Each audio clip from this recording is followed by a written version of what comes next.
مطالعہ پاکستان۔ نظریہ کی تعریف، ماخذ اور اہمیت۔ برصغیر میں پاکستان کے نام سے ایک آزاد ریاست کا قیام 20ویں صدی کا اہم ترین واقعہ ہے۔ اس واقعے کے پیچھے ایک مضبوط نظریہ کار فرما تھا۔ نظریہ کے انگریزی میں آئیڈیالوجی کا لفظ استعمال ہوتا ہے۔ نظریہ لفظ نظریہ اپنی تعریف اور معنی کے لحاظ سے ابتدا ہی سے سماجی دانشوروں کے درمیان اختلاف رائے کا باعث رہا ہے۔ مختلف ادوار کے مکاتب فکر اور محققین نے اسے اپنے انداز میں بیان کیا ہے۔ معنی کے لحاظ سے نظریہ سے مراد سوچ یا مقصد ہے، جبکہ اصطلاحی معنوں میں نظریہ کی تعریف اس طرح بھی کی جا سکتی ہے: کسی شے کو وجود میں لانے کے لیے ذہن میں جو سوچ، فکر اور نقشہ ابھرتا اور قائم ہوتا ہے، نظریہ کہلاتا ہے۔ کسی بھی مقصد کے حصول کے لیے بنایا گیا فکری خاکہ نظریہ کہلاتا ہے۔ کسی خاص مقصد کے لیے کسی قوم کی اجتماعی سوچ کا ایک بات پر متفق ہو جانا بھی نظریہ کہلاتا ہے۔ ایسی بات جو لوگوں کو متحد کر کے اس کے حصول کی کوشش پر آمادہ کر دے، نظریہ کہلاتی ہے۔ نظریہ سے مراد ایسا ضابطہ یا پروگرام ہے جس کی بنیاد فلسفہ و تفکر پر رکھی گئی ہو اور انسانی زندگی کے مختلف پہلوؤں مثلاً سیاسی، معاشرتی اور تہذیبی مسائل کے حل کے لیے کوئی لاہ عمل بنایا گیا ہو۔ نظریہ کے ماخذ: مشترکہ مذہب۔ مذہب محض عبادت کا مجموعہ نہیں ہوتا، بلکہ وہ کسی قوم کی پوری معاشرتی زندگی کو متاثر کرتا ہے۔ 19ویں صدی میں برصغیر پاک و ہند میں کئی تحریکوں مثلاً آریہ سماج اور برہمو سماج وغیرہ نے جنم لیا، جن کا مقصد ہندوازم کی اشاعت اور مسلمانوں کو نیچا دکھانا تھا۔ آریہ سماج کے بانی پنڈت دیانند سرسوتی نے تو حد کر دی تھی۔ اس نے شدھی کے نام سے ایک پروگرام شروع کیا جس کا مقصد غیر ہندوؤں کو زبردستی ہندو یعنی شدھی ہندو ذہن کے مطابق پاک صاف بنانا تھا۔ برہمو سماج کا بانی راجا رام موہن رائے بھی مسلم دشمنی میں مسلمانوں کے خلاف تقریر کرتا تھا۔ کانگریسی دور حکومت 1937 تا 39 اس خیال کو مزید پختہ کر دیا کہ متحد ہندوستان میں مسلمانوں کے لیے اپنی مذہبی شناخت اور پہچان کو برقرار رکھنا مشکل ہوتا جا رہا ہے۔ مشترکہ سیاسی مقاصد۔ مشترکہ سیاسی مقاصد کی بدولت دنیا کی کئی اقوام نے اپنی آزادی کی جدوجہد کی۔ انگریزوں کی آمد سے برصغیر پاک و ہند میں جمہوریت کا تصور ابھرا، جس میں کئی حکومتوں کا اور نمائندوں کا انتخاب ووٹ کے ذریعے عمل میں آنا تھا۔ آبادی کے لحاظ سے مسلمان برصغیر پاک و ہند میں اقلیت میں تھے، لہذا حکومت میں مسلمانوں کا حصہ بھی تھوڑا تھا۔ نئے سیاسی نظام نے جو شعور دیا تھا، اس کی وجہ سے مسلمانوں کا تشخص ابھرنے لگا۔ مشترکہ تعلیمی مقاصد۔ مشترکہ تعلیمی مقاصد بھی کسی قوم کے نظریہ کے ماخذ ہوتے ہیں۔ انگریزوں نے برصغیر پر قبضہ کے بعد ایسا نظام تعلیم متعارف کرایا جس میں انگریزی زبان کو مرکزی حیثیت حاصل تھی۔ اس پر مسلم علماء نے رد عمل کا اظہار کرتے ہوئے انگریزی زبان سیکھنے کو خلاف اسلام قرار دیا۔ بیشتر مسلمانوں نے نئے نظام تعلیم کو رد کر دیا۔ یہ سب ایک نظریے کی بنیاد پر ہوا اور وہ نظریہ اسلام تھا۔ مشترکہ معاشی مقاصد۔ مشترکہ معاشی مقاصد بھی کسی قوم کے نظریے کے ماخذ ہوتے ہیں۔ 1957 کی جنگ آزادی کے بعد انگریزوں کی ہمدردی حاصل کرنے کے لیے ہندو انگریزوں کی یہ بات سمجھانے میں کامیاب ہو گئے کہ جنگ آزادی میں مسلمانوں کا کردار زیادہ تھا اور مستقبل میں بھی مسلمان دوبارہ اس قسم کی کوشش کر سکتے ہیں۔ اس کے نتیجے میں انگریزوں کا رویہ مسلمانوں کے ساتھ سخت ہوتا چلا گیا اور معاشی طور پر مسلمانوں پر ظلم جاری رہا۔ مسلمانوں کو نظر انداز کر دیا گیا۔ ان تمام وجوہات کی بنا پر مسلمانوں کے لیے کاروبار اور تجارت کے مواقع ختم ہو گئے، لیکن انہوں نے اپنے نظریوں کو نہ چھوڑا۔ مشترکہ ثقافتی مقاصد۔ مشترکہ ثقافتی مقاصد کی بنیاد پر بھی کسی قوم کا نظریہ جنم لیتا ہے۔ انگریزوں کے ہندوستان پر قبضے کے وقت اردو کو سرکاری زبان کی حیثیت حاصل تھی۔ برطانوی حکومت میں جب ہندوؤں کا حکومتی سطح پر عمل دخل بڑھا تو انہوں نے اردو کی جگہ ہندی کو سرکاری زبان کا درجہ دلوانے کی کوشش کی۔ اردو کیونکہ عربی رسم الخط میں لکھی جاتی ہے، لہٰذا اسے اسلام اور مسلمانوں کے قریب تصور کیا جاتا تھا، جبکہ ہندی دیوناگری رسم الخط میں لکھی جاتی تھی۔ لہٰذا ہندوؤں نے اردو کی جگہ ہندی کو سرکاری زبان کا درجہ دینے کا مطالبہ کر دیا۔ مسلمانوں کو ہندی پڑھنے لکھنے پر عبور حاصل نہیں تھا۔ ہندوؤں کے اس عمل نے مسلمانوں کو یہ سوچنے پر مجبور کر دیا کہ وہ متحد ہندوستان میں اپنے تشکیل کو مزید برقرار نہیں رکھ سکیں گے۔ نظریہ کی اہمیت۔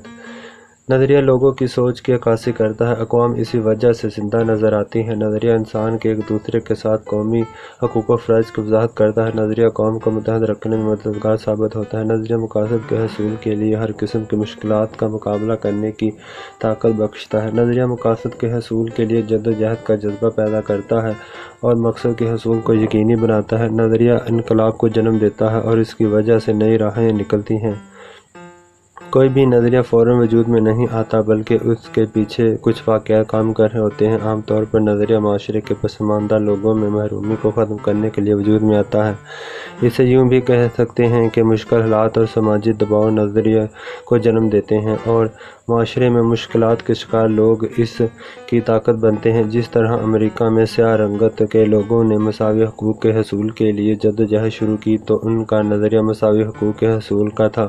ایک لمبے عرصے تک بنیادی انسانی حقوق سے محرومی نے ان میں مساوی حقوق کے حصول کے لیے ایک نظریے نے جنم لیا۔ اسی طرح برصغیر پاک و ہند کے مسلمانوں نے اپنے سماجی و سیاسی حقوق کے حصول کے لیے جب جدوجہد شروع کی تو اس کی جگہ انگریزوں اور ہندوؤں کا ظالمانہ رویہ تھا، جس نے مسلمانوں کے اندر آزادی کی لہر پیدا کی اور مسلمانوں کے لیے علیحدہ وطن کے نظریہ وجود میں آیا۔ لہٰذا ہم کہہ سکتے ہیں کہ ہر نظریے کے پس پردہ تاریخ، روایات، رسم و رواج، مزاج، نفسیات اور مذہب جیسے عناصر شامل ہوتے ہیں۔ یہی عناصر کسی بھی نظریے کی اہمیت کو اجاگر کرتے ہیں۔ نظریہ پاکستان کا مفہوم۔ اسلامی نظریہ حیات نظریہ پاکستان کی بنیاد ہے۔ نظریہ پاکستان سے مراد برصغیر جنوبی ایشیا کے تاریخی حوالے سے مسلمانوں کا یہ شعور تھا کہ وہ اسلامی نظریہ حیات کی بنیاد پر دوسری اقوام سے مختلف ہیں۔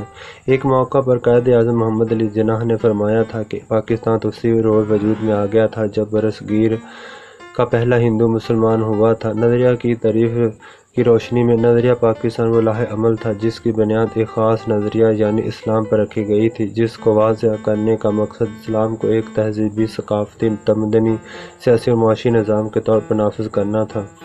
پاکستان کا قیام ایک نظریے کے تحت عمل میں آیا تھا جو نظریہ پاکستان کہلاتا ہے۔ نظریہ پاکستان کی حیثیت پاکستان کے وجود میں روح کی طرح ہے جس کے بغیر پاکستان کے قیام کا کوئی تصور نہیں کیا جا سکتا۔ تحریک پاکستان کے دوران مسلمانان ہند نے شعوری طور پر ایک نظریے کے تحت آزاد مسلمان مملکت کے قیام کی جدوجہد کی۔ ذیل میں نظریہ پاکستان کی تعریف پیش کی گئی ہے۔ نظریہ پاکستان سے مراد ایک الگ خطہ زمین کا حصول ہے جس میں مسلمانان برصغیر قرآن و سنت کی روشنی میں اسلامی اقداروں اور نظریات کو محفوظ کر سکیں اور اپنی زندگیاں اسلام کی روشنی کے اصولوں میں گزار سکیں۔ تحریک پاکستان اور تعمیر پاکستان کے مجموعی تصور کو نظریہ پاکستان کہتے ہیں۔ نظریہ پاکستان وہ نظریاتی بنیاد ہے جس کے تحت برصغیر کے مسلمانوں نے اپنی شناخت، حقوق، علیحدہ وطن اور قومی فلاح و بہبود کے لیے جدوجہد کی۔ ہندوستان میں اسلامی دور حکومت کے دوران میں اسلام کی بنیاد اقدار، مسلمان مسلحین اور سماجی ثقافتی حوالے سے نظریہ پاکستان کی وضاحت۔ نظریہ پاکستان اسلامی جمہوریہ پاکستان کی روح ہے اور اس کی وجہ سے ہی محفوظ اور سلامت ہے۔ پاکستان کے وجود کا انحصار اسی نظریے پر ہے جس کی بنیاد پر یہ وجود میں آیا۔ برصغیر کے مسلمانوں نے پاکستان اسی نظریے کے تحت قائم کیا اور یہی نظریہ اسے مضبوط اور مستحکم رکھ سکتا ہے۔ اسلامی اصولوں کے نفاذ کے لیے ہی پاکستان قائم کیا گیا۔ اسلامی اقدار۔ برصغیر کے مسلمانوں نے پاکستان کے مطالبے کے وقت یہ طے کیا تھا کہ اسلام کے سنہرے اصولوں پر مبنی معاشرہ بنایا جائے گا جہاں اسلامی اقدار مثلاً انصاف، مساوات، آزادی اور رواداری کو فروغ دیا جائے گا۔ قیام پاکستان کے بعد قائد اعظم سے سوال کیا گیا کہ تقسیم کیے برصغیر میں مسلمانوں کو اپنے مذہب کے مطابق عبادت کرنے کی آزادی ہے تو پھر پاکستان کا مطالبہ کیوں؟ آپ نے جواب میں فرمایا، بھائی چارہ، مساوات اور انسانی دوستی ہمارے مذہب، ثقافت اور تہذیب کی بنیادی باتیں ہیں، کیونکہ ہمیں ان بنیادی انسانی حقوق کے ختم ہونے کا خدشہ تھا، اس لیے ہم نے پاکستان کی تخلیق کے لیے جدوجہد کی۔ قائد-اعظم کی نظر میں پاکستان کو ایک ایسا ملک بنانا تھا جہاں حقوق، انسانی آزادی، انصاف اور رواداری کا فرما ہونا تھی۔ اس طرح پاکستان دوسرے ممالک اور معاشروں کے لیے ایک مثال بن سکتا تھا تاکہ وہ بھی اس کے نقش قدم پر چل کر خوشگوار اور فلاحی صورت اختیار کر سکیں۔ نظریہ پاکستان فلاحی اور مثالی ریاست کے قیام کی بنیاد سمجھا گیا۔ مسلمان مسلحین۔ برصغیر میں دو قومی نظریے کی ابتدا تو مسلمانوں کی آمد کے ساتھ ہی ہو گئی تھی، پھر مختلف موقعوں پر اس نظریے کی وضاحت، ترقی اور مضبوطی کے امکان کی صورتیں پیدا ہوتی گئیں۔ 1867 میں سر سید احمد خان نے صاف طور پر کہہ دیا تھا کہ ہندو اور مسلمان دو الگ قومیں ہیں اور ایک دوسرے میں جزو نہیں ہو سکتیں۔ 1879 میں مولانا جمال الدین افغانی، 1890 میں مولانا عبدالحلیم شرر اور 1928 میں مولانا مرتضیٰ احمد مکیش نے مسلمانوں کے لیے الگ ریاست کے قیام کی بات کی۔ علامہ محمد اقبال نے 1930 میں خطبہ الہ آباد میں مسلمانوں کی الگ ریاست کا تصور پیش کیا۔ برصغیر کے مسلمانوں کے معاشرتی و ثقافتی حالات۔ نظریہ پاکستان ایک مخصوص طرز زندگی اور تہذیب و ثقافت کی دعوت دیتا ہے۔ بلا شبہ برصغیر کی مسلم تہذیب و ثقافت پر اسلام نے گہرے اثرات چھوڑے ہیں۔ برصغیر کے مسلمانوں کے منفرد نسلی و تمدنی تاریخی ورثہ اور جغرافیائی ماحول کی وجہ سے بھی روایات نے نشوونما پائی۔ ایسے تمام طریقے جو اسلامی تعلیمات کے خلاف نہیں تھے، وہ یہاں کے مسلمانوں کا ثقافتی ورثہ تھا اور آج بھی ہے۔ برصغیر میں دوسری قوموں کے ساتھ رہ کر مسلمانوں نے اسلام کی ثقافتی اقدار کا تحفظ کیا۔ اسلام اپنی روح میں ایک جمہوری نظام ہے، اس میں شرعی طریقے کو اہمیت حاصل ہے اور اسلام میں قانون کی حاکمیت کو یقینی بنانا مقصد ہوتا ہے۔ نظریہ پاکستان پر عمل کرنے سے ہی برصغیر کے مسلمانوں میں رواداری، انصاف اور جمہوریت کی جڑیں مضبوط ہوئیں۔ نظریہ پاکستان میں جمہوریت ایک اہم ستون کی حیثیت رکھتا ہے۔ قومی تعمیر نو کا انحصار ملی جذبوں کی ابا پاری، جمہوریت کی کامیابی اور اسلام سے وابستگی پر ہے۔ برصغیر میں کئی زبانیں بولنے والے مسلمان رہتے تھے۔ ان کی ثقافتیں، روایتیں، نسلیں اور سماجی ماحول مختلف تھے اور رنگوں میں بھی یکسانیت نہیں تھی۔ دین اسلام ہی وہ واحد طاقت تھی جو تمام مسلمانوں کو ایک قوم کے سانچے میں ڈھالے ہوئے تھی۔ اسلام کی روح سے مسلمان کا بھائی ہے اور مسلمان ہمیشہ اپنی پہچان اپنے مذہب کے حوالے سے کراتے تھے۔ علامہ اقبال نے مذہبی بنیادوں پر زور دیا اور کہا کہ مسلمان دین اسلام کی وجہ سے ایک ملت ہیں اور ان کی قوت کا انحصار اسلام پر ہے۔ انہوں نے مسلم ملت کے اساس کے حوالے سے حقیقی تصور اپنے اشعار میں یوں پیش کیا: اپنی ملت پر قیاس اقوام مغرب سے نہ کر، خاص ہے ترکیب میں قوم رسول ہاشمی۔ ان کی جمعیت کا ہے ملک و نسب پر انحصار، قوت ہے مذہب سے مستحکم ہے جمعیت تیری۔ کانگریس اور انگریز حکومت کی مشترکہ قوت قائد اعظم اور آل انڈیا مسلم لیگ کے مضبوط ارادوں کی راہ میں رکاوٹ پیدا کر رہی تھی۔ قائد اعظم ان دونوں سے مسلمانوں کو آزاد کرانا چاہتے تھے۔ ہندوؤں کی عددی برتری اور انگریزی حکومت کی بے پناہ طاقت مسلمانوں کو پاکستان بنانے سے نہ روک سکی۔ اس کی وجہ اسلام سے مسلمانوں کا وابستہ ہونا تھا۔ قائد اعظم اسلام کی سربلندی اور مسلمانوں کے تحفظ کے لیے مسلسل کوشاں رہے اور مخالفتوں کے پہاڑ بھی ان کا راستہ نہ روک سکے۔ مسلم قوم نے اپنے عظیم قائد کی سربراہی میں اپنے آپ کو ایک مضبوط اور بھرپور قوم ثابت کیا اور ملی اتحاد کے ذریعے مسلمانوں کی جداگانہ قومیت کے تصور کو کامیاب بنایا۔ یہ تصور نظریہ پاکستان کہلایا۔ اسلامی ریاست اور اقلیتوں کے حقوق۔ قائد اعظم نے دو ٹوک الفاظ میں فرمایا تھا کہ پاکستان ایک مذہبی نہیں بلکہ فلاحی ریاست ہوگی۔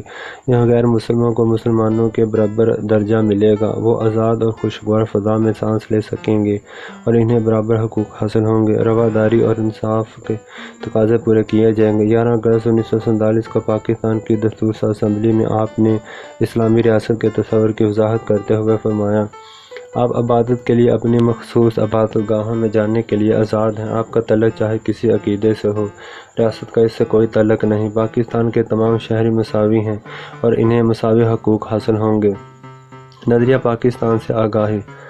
آج کی نوجوان نسل کو نظریہ پاکستان اور قیام پاکستان کے مقاصد سے پوری طرح آگاہ رکھنے کی ضرورت ہے۔ جذباتی رشتے اور محبت کو جاری رکھنے کے لیے ضروری ہے کہ آج کی پاکستانی قوم کو نظریہ پاکستان سے پوری طرح آگاہی دی جائے۔ انہیں اس عظیم تحریک سے آگاہ کیا جائے جو پاکستان کی تخلیق کے لیے برصغیر میں چلائی گئی۔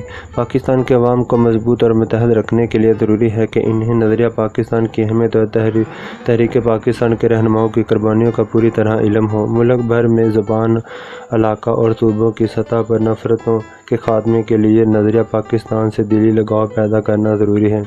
نظریہ پاکستان کے عناصر۔ نظریہ پاکستان کی بنیاد اسلامی نظریہ حیات پر رکھی گئی۔ عقائد، عبادت، قانون کی حکمرانی، اخوت و مساوات اور عدل و انصاف نظریہ پاکستان کے عناصر ہیں۔ ان عناصر کی تفصیل ذیل میں پیش کی گئی ہے۔ عقائد میں توحید، رسالت، آخرت، ملائکہ اور الہامی کتابوں پر ایمان لانا شامل ہے۔ عقائد کے مجموعے کو ایمان کہتے ہیں۔ عقیدہ توحید سے مراد ہے کہ اللہ تعالیٰ ساری کائنات کا خالق اور مالک ہے۔ وہ واحد اور یکتا ہے، اس کا کوئی شریک نہیں اور نہ ہی کوئی چیز اس کے علم سے باہر ہے۔ ان اللہ علی کل شیء قدیر، بے شک اللہ تعالیٰ ہر چیز پر قادر ہے۔ سورۃ بقرہ۔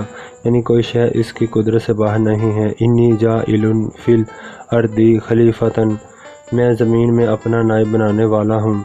سورۃ البقرہ کے مطابق انسان کی حیثیت اللہ تعالیٰ کے نائب کی ہے، لہٰذا مسلمانوں پر اللہ تعالیٰ کے احکام پر چلنا ضروری ہے۔ اللہ تعالیٰ کے قادر مطلق ہونے اور انسان کے نائب ہونے کے عقیدے سے خود بخود یہ بات واضح ہو جاتی ہے کہ انسان اپنی طاقت کی حد تک عمل پر قادر ہے، لیکن اصل قدرت اللہ تعالیٰ کے ہاتھ میں ہے۔ انسان اپنی طاقت کے مطابق عمل کرے اور نتیجہ اللہ تعالیٰ پر چھوڑ دے۔ عقیدہ رسالت کا مطلب تمام رسولوں پر ایمان لانا دائرہ اسلام میں آنے کے لیے لازم ہے کہ رسالت کو دل و جان سے تسلیم کیا جائے اور کسی اعتبار سے بھی اس میں شک و شبہ نہ کیا جائے۔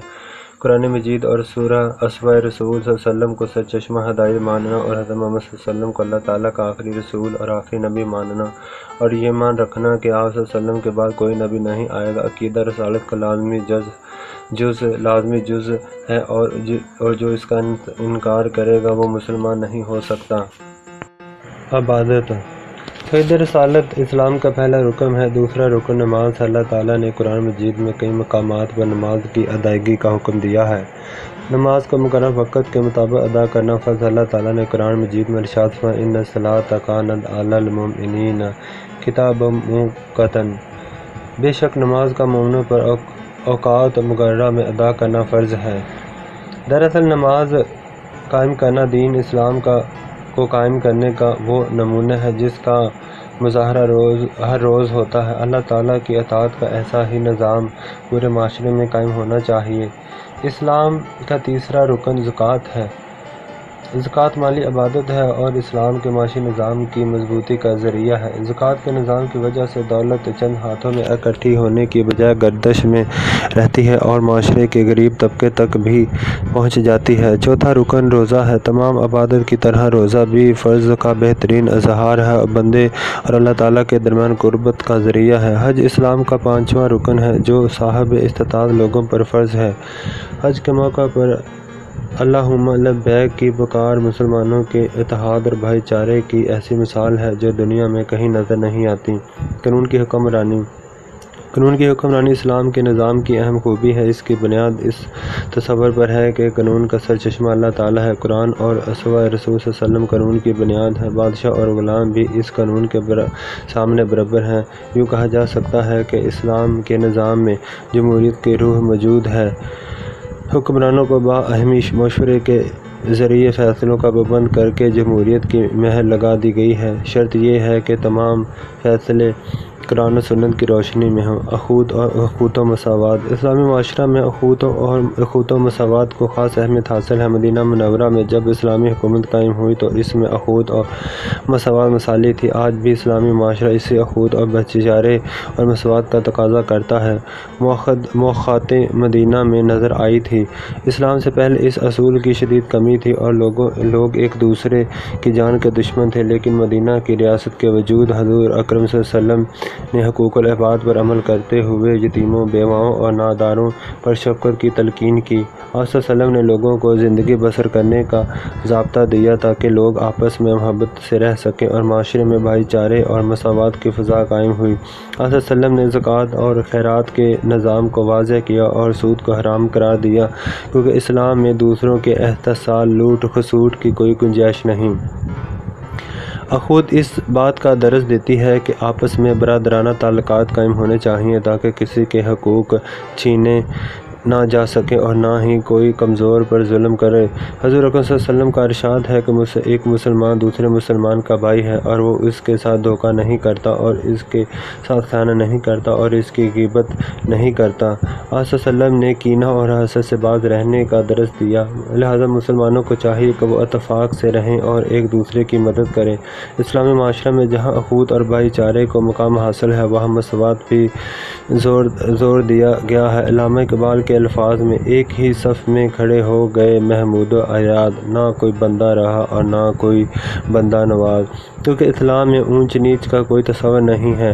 اسلام نے ایسے معاشرے کی بنیاد رکھی ہے جس میں غریب اور امیر سب ایک جیسے ہیں، کسی کو کسی پر برتری حاصل نہیں۔ حضرت محمد صلی اللہ علیہ وسلم نے اس حقیقت کو اپنے آخری خطبہ میں یوں بیان فرمایا ہے: اے لوگو، بے شک تمہارا رب بھی ایک ہے اور تمہارا باپ بھی ایک ہے۔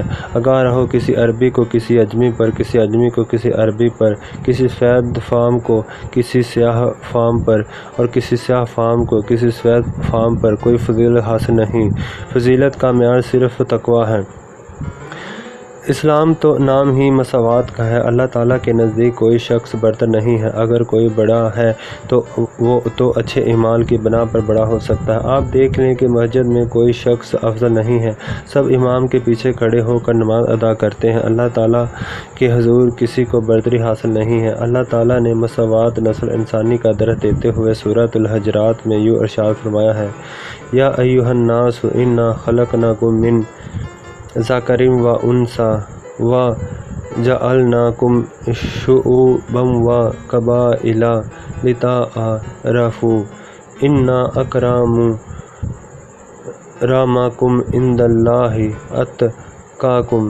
لوگو، ہم نے تم کو ایک مرد اور ایک عورت سے پیدا کیا اور تمہاری قومیں اور قبیلے بنائے تاکہ ایک دوسرے کو شناخت کرو، اور اللہ کے نزدیک تم میں زیادہ عزت والا وہ ہے جو زیادہ پرہیزگار ہے۔ عدل و انصاف۔ عدل و انصاف کے بغیر کوئی بھی معاشرہ ترقی نہیں کر سکتا، لہذا عدل و انصاف کا تقاضا کہ معاشرہ میں ہر کسی کو اس کا حق ملے۔ جہاں انصاف پر مبنی معاشرہ ہوگا وہاں معاشرے کی دوسری خرابیاں خود بخود ٹھیک ہو جائیں گی، کیونکہ اس طرح کوئی کسی کا حق غصب نہیں کر سکے گا۔ سزا کے خوف سے کوئی بے ایمانی یا ناانصافی کا مرتکب نہ ہوگا۔ طول اسلام سے پہلے اس قسم کی بے ایمانی کے طاقتور کو سزا نہ دینا جبکہ کمزور کو سزا دینا عام تھا، لیکن اسلام کے بعد عدل و انصاف کا بول بالا ہوا، معاشرہ میں عدل و انصاف کی فضا قائم ہوئی اور مسلمان معاشرہ میں انصاف ایک اہم ضرورت بن گیا۔ عدل و انصاف کی ضرورت زندگی کے ہر شعبے میں ہے۔ عدل و انصاف کے نفاذ کو ممکن بنانا عدالتی نظام کی ذمہ داری ہے۔ اس مقصد کے لیے عدالتوں کا آزاد ہونا نہایت ضروری ہے۔ ججوں پر کسی قسم کا سیاسی دباؤ نہیں ہونا چاہیے تاکہ قانون کا اطلاق سب پر یکساں ہو، کوئی امیر ہو یا غریب، سزا سب کے لیے جرم کے مطابق ہونی چاہیے۔ حضور اکرم صلی اللہ علیہ وسلم کا فرمان ہے کہ جو قوم عدل و انصاف کو ترک کر دیتی ہے تباہی اور بربادی اس کا مقدر بن جاتی ہے۔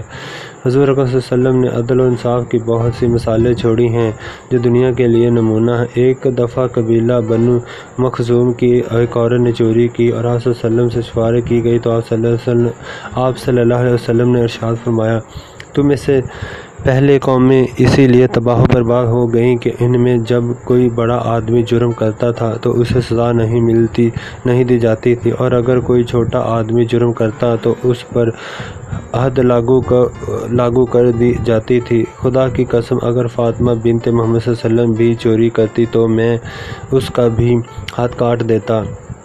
عدل و انصاف کی اہمیت سے انکار نہیں کیا جا سکتا، کیونکہ کسی بھی معاشرے میں قانون کی بالادستی سے معاشرہ دن دگنی رات چگنی ترقی کرتا ہے۔ برصغیر کے مسلمانوں کی مذہبی، ثقافتی، سماجی و معاشی محرومی کے حوالے سے دو قومی نظریہ ابتداء اور ثقافت ارتقاء کی وضاحت۔ دو قومی نظریہ ابتداء اور ارتقاء کی وضاحت۔ دو قومی نظریہ سے مراد یہ ہے کہ برصغیر پاک و ہند میں دو بڑی قومیں ہندو اور مسلمان آباد ہیں۔ یہ دونوں قومیں صدیوں تک ایک دوسرے کے ساتھ رہنے کے باوجود آپس میں گھل مل نہ سکیں۔ دو قومی نظریہ کی بنیاد مسلمانوں کا علیحدہ تشخص ہے۔ پاکستان دو قومی نظریہ کی بنیاد پر قائم ہوا۔ دو قومی نظریے کا نصب العین یہ تھا کہ اسلام کے دو قومی تصور کی بنیاد پر ہندوستان میں مسلمان ایک ایسی آزاد ریاست قائم کی جائے جس میں رہتے ہوئے وہ اپنی انفرادی اور اجتماعی زندگی اسلامی اصولوں کے مطابق گزار سکیں۔ برصغیر میں دو قومی نظریے کی ابتدا مسلمانوں کی آمد اور محمد بن قاسم کی فتح سندھ سے ہوئی۔ 1712 میں عرب نوجوان سپہ سالار محمد بن قاسم نے سندھ کے راجہ داہر کو شکست دی۔ محمد بن قاسم کے ساتھ کچھ عرب تبلیغ اسلام کے لیے بھی آئے اور وہ مستقل طور پر سندھ اور ملتان میں آباد ہو گئے۔ محمد بن قاسم کے حسن سلوک، رواداری اور انصاف نے مقامی لوگوں کو اس قدر متاثر کیا کہ وہ اسے اوتار اور دیوتا سمجھنے لگے۔ تبلیغ کرنے والوں نے ان لوگوں کو اسلام کی سیدھی سچی اور توحید کی راہ دکھائی اور یہ لوگ بخوشی دائرہ اسلام میں داخل ہو گئے۔ اس کے بعد غزنوی دور حکومت شروع ہوتا ہے جو 1003 سے 1206 تک محیط ہے۔ اس دور میں موجودہ پاکستانی علاقوں میں فارسی زبان نے رواج پکڑا اور اسلامی تہذیب کے نقوش گہرے ہوئے۔ 1206 میں قطب الدین ایبک نے سلطنت دلی کی بنیاد رکھی۔ سلطنت دلی کا دور حکومت 1526 تک رہا جس میں خاندان غلاماں، خاندان خلجی، خاندان تغلق، سادات اور لودھی خاندان نے حکومت کی۔ 1526 میں ظہیر الدین بابر نے دلی میں مغلیہ سلطنت کی بنیاد رکھی جو 1857 تک قائم رہی۔ مغلیہ دور حکومت میں بابر، ہمایوں، اکبر، جہانگیر، شاہ جہاں اور اورنگ زیب مشہور حکمران تھے۔ آخری مغل حکمران بہادر شاہ ظفر کو انگریزوں نے 1857 کی جنگ آزادی میں شکست دینے کے بعد رنگون میں قید کر دیا جہاں وہ بعد میں انتقال کر گئے اور وہیں دفن ہوئے۔ سر سید احمد خان اور دو قومی نظریہ۔ انگریزوں کے ہندوستان پر قبضے کے بعد جس شخصیت نے سب سے پہلے مسلمانوں کو علیحدہ قوم قرار دیا وہ سر سید احمد خان تھے۔ ابتدا میں سر سید احمد خان متحدہ قومیت کے حامی تھے لیکن جب 1857 کی جنگ آزادی کے بعد ہندو انگریزوں کے زیادہ قریب ہو گئے تو سر سید کو یہ احساس ہوا کہ ہندو کبھی مسلمانوں کے دوست نہیں ہو سکتے۔ 1867 میں بنارس میں اردو ہندی تنازع کے موقع پر آپ نے واضح اعلان کیا کہ مسلمان اور ہندو الگ الگ قومیں ہیں۔ اس کے بعد انہوں نے مسلمانوں کی تعلیمی اور سیاسی میدان میں ترقی کے لیے جدوجہد کا آغاز کر دیا۔ اس سلسلہ میں تعلیمی ترقی کے لیے ایم اے او ہائی اسکول اور کالج کا قیام اہم اقدام تھے۔ اسی طرح 1885 میں سر سید احمد خان نے مسلمانوں کو سیاسی جماعت کا کانگریس میں شمولیت سے منع کر کے ان کے سیاسی حقوق کا تحفظ کیا۔ اس کے بعد سر سید نے محمدن ایجوکیشن کانفرنس کا پلیٹ فارم مہیا کر کے مسلمانوں کی سیاسی ترقی کے لیے راستہ ہموار کیا۔ چودھری رحمت علی اور دو قومی نظریہ۔ چودھری رحمت علی اسلامیہ کالج لاہور کے نامور طالب علم تھے۔ جنوری 1931 میں انہوں نے کیمبرج کالج میں قانون کے شعبے میں اعلیٰ تعلیم کے لیے داخلہ لیا۔ 1933 میں آپ نے لندن میں پاکستان نیشنل موومنٹ کی بنیاد رکھی۔ 28 جنوری 1933 کو انہوں نے اب یا پھر کبھی نہیں، نو اور نیور کے عنوان سے 4 صفحات پر مشتمل مشہور کتابچہ جاری کیا جو تحریک پاکستان کے لیے مضبوط دیوار ثابت ہوا اور برصغیر کے مسلمانوں کے ساتھ ساتھ دیگر اقوامیں بھی لفظ پاکستان سے آشنا ہوں۔ چودھری رحمت علی نے دو قومی نظریے کی وضاحت کرتے ہوئے فرمایا، برصغیر میں کئی اقوام آباد ہیں۔ ان میں دو بڑی قومیں ہندو اور مسلمان ہیں جو صدیوں سے ایک دوسرے کے ساتھ رہنے کے باوجود آپس میں گھل مل نہیں سکیں۔ ان کے بنیادی اصول اور رہن سہن کے طریقے ایک دوسرے سے اس قدر مختلف ہیں کہ سینکڑوں برس کی ہمسائیگی اور ایک حکومت کے زیر سایہ رہنے کے باوجود ان میں مشترکہ قومیت کا تصور پیدا نہیں ہو سکا۔ ہندوستان میں مسلمانوں کی معاشی محرومی۔ انگریزوں نے ایسٹ انڈیا کمپنی 1600 میں قائم کی۔ کمپنی ہندوستان میں ایسی معاشی پالیسیاں بناتی تھی جس کا زیادہ سے زیادہ مالی فائدہ خود انگریزوں کو ہوتا تھا۔ انگریزوں نے اپنی صنعت اور تجارت کے تحفظ کے لیے ہندوستان کے عوام پر بھاری ٹیکس لگائے جس سے مسلمان بھی متاثر ہوئے۔ انگریزوں نے مسلمانوں کو ان تمام عہدوں سے ہٹا دیا جو ان کے آباء و اجداد کے دور سے ان کے پاس چلے آ رہے تھے۔ مسلمان کو نئے عہدوں سے بھی محروم رکھا گیا۔ اس طرح مسلمان معاشی طور پر بدحالی کا شکار ہو گئے۔ انگریزوں نے ہندوؤں کو معمولی عہدوں سے ترقی دے کر اعلیٰ عہدوں تک پہنچا دیا۔ انگریزوں نے مسلمانوں کو زمینیں چھین کر دوسری قوم کو دے دیں، مسلمانوں کو سرکاری ملازمتوں سے نکال دیا اور ان پر آئندہ کے لیے سرکاری ملازمت کا حصول مشکل بنا دیا گیا۔ انگریزوں کے دور میں بنگال میں امن و امان کی خرابی کے باعث مناسب زراعت نہ ہونے سے اجناس کی قلت ہو گئی۔ ان علاقوں میں موجود تمام زرعی اور صنعتی ذرائع ناپید ہو گئے۔ بنگال میں ریشم اور سوت کے کاریگر اور تاجر دوسرے شہروں کی طرف چلے گئے۔ تجارتی ماحول کی نقل و حمل پر جگہ جگہ محصول دینے سے مال کی قیمت بہت زیادہ بڑھ گئی، جو خریداروں کی قوت خرید سے کہیں زیادہ تھی۔ اس سے تجارت بہت متاثر ہوئی۔ اس طرح دوسری اقوام کے ساتھ ساتھ مسلمانوں کو بھی بہت نقصان اٹھانے پڑے۔